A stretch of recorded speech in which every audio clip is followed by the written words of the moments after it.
Bueno, muchas gracias, senadora. Un gusto a todos. Buenas tardes, señora magistrada. Este proyecto de ley de coordinación interjurisdiccional, además de lo que ya ha referenciado la magistrada Diana Remolina, implica también pensar en problemas que en la práctica entraría a solucionar de manera muy especial el tema de la aprobación de esta ley. Creemos que es importante recordar no solamente que llevamos 33 años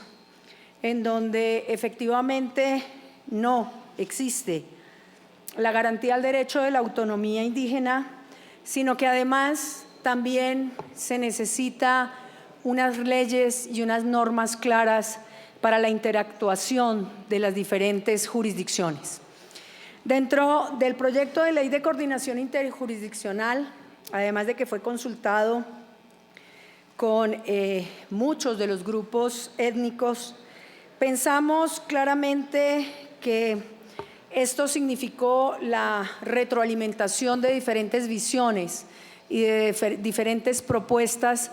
que llevan también a escuchar varios de los grupos en donde hay nuevas realidades, nuevas comprensiones,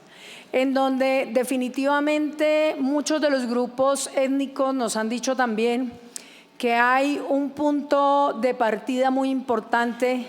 que son las sanciones propias o la justicia propia, pero que sin lugar a dudas hay fenómenos en donde encuentran y necesitan también el apoyo de la jurisdicción ordinaria. Si bien es cierto, esto se ha venido trabajando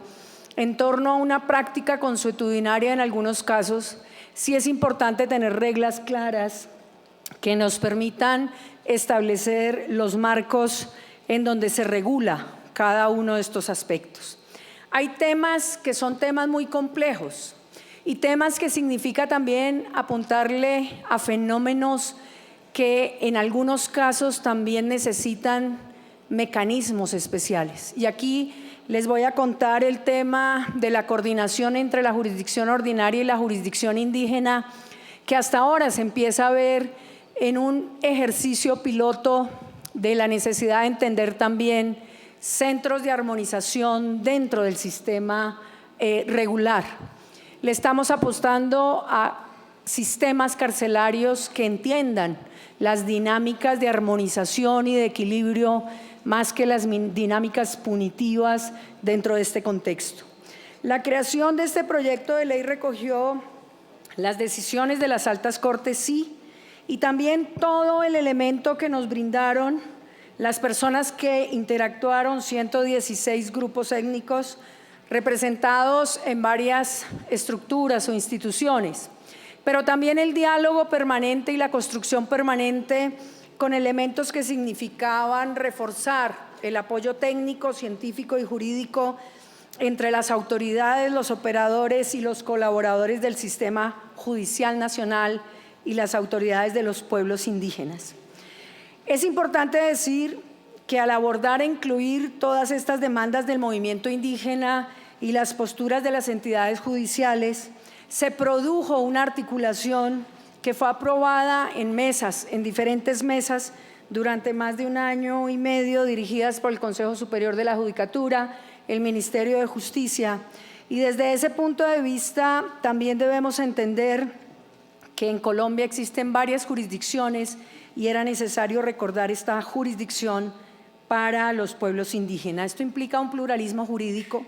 que sin lugar a dudas nos asegura una aplicación efectiva del principio constitucional de este pluralismo político, garantiza un acceso a la justicia en tiempo real, pero también genera una protección de derechos para todos los sujetos que están frente al tema y promueve una seguridad jurídica desde el punto de vista de garantizar una efectiva acción judicial sin cargas o barreras institucionales. Sé que la doctora Diana ha hablado también de la necesidad de garantizar la lengua y el aspecto lingüístico como un elemento esencial para comprender y entender algo que quizás en esta aproximación nos ha permitido también trabajar sobre una esfera particular. Y yo siempre en estos casos digo qué importante es darse cuenta que incluso las palabras que se usan en el derecho ordinario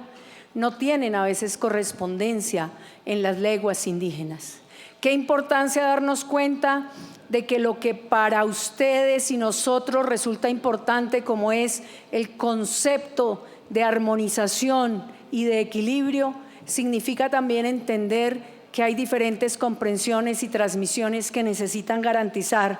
una oportunidad para que efectivamente se dé ese acceso a la justicia con entendimiento, con comprensión, y desde ese punto de vista las comunidades indígenas ocupan un papel preponderante. Desde ese punto de vista decimos también que cuando se realizó en el 2023 más de 60 encuentros, doctora Constanza, más de 60 encuentros en donde efectivamente se discutieron todas estas cosas, y en el 2024 otros tantos, pensamos en el respeto por la cosmovisión, pensamos en el acceso igualitario a la justicia, pero también pensamos en la necesidad de la mediación lingüística, la capacitación y la formación. Desde ese punto de vista existen una serie de elementos que no podemos desconocer, que van a facilitar la comprensión de quién es la justicia competente, cómo articularse con esa justicia competente, qué significa respetar el principio constitucional de autonomía y de reconocimiento de jurisdicción indígena, pero sobre todo también necesita justificarse dos elementos fundamentales, y es que en muchas ocasiones estamos en un limbo jurídico frente a disposiciones que terminan siendo no aplicables dentro de este contexto.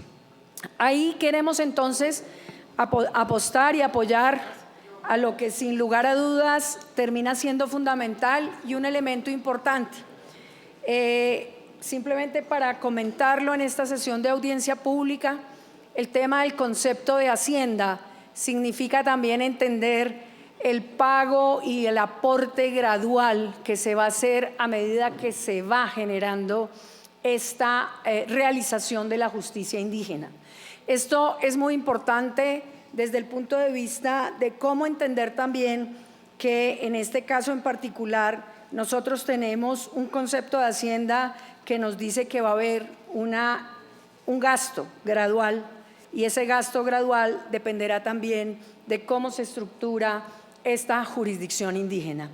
Sin lugar a dudas, frente a las preguntas y dudas que tenía la senadora Paloma, hemos tratado de mirar algunos de esos aspectos de su valioso aporte. Senadora Valencia, sé que está vía virtual, y significa contarle que hemos tratado de apostarle a algunas de esas preguntas que usted hacía,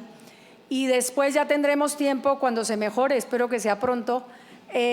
interactuar para contarles que hemos visto algunas de las salidas importantes a esas preguntas que usted hacía en la reunión de la semana pasada. Y eso significa decir que cuando nosotros estamos en este contexto, también tenemos que mirar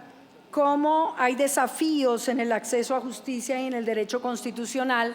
que permitirán ir avanzando en conjunto, y a eso invitamos también al Senado, a la Cámara y al Congreso, para que vean la importancia de este proyecto, pero sobre todo también para que vean la necesidad que después de tantos años se haga realidad el derecho a esa clara definición y a ese claro respeto por la jurisdicción indígena en articulación también con la jurisdicción ordinaria. Doctora Ida, dejo ahí mi introducción, agradezco muchísimo el tema y obviamente estamos dispuestos a absolver cualquier duda o inquietud que se tenga en el recinto. Muchas gracias a los que están conectados y gracias a los que están presentes.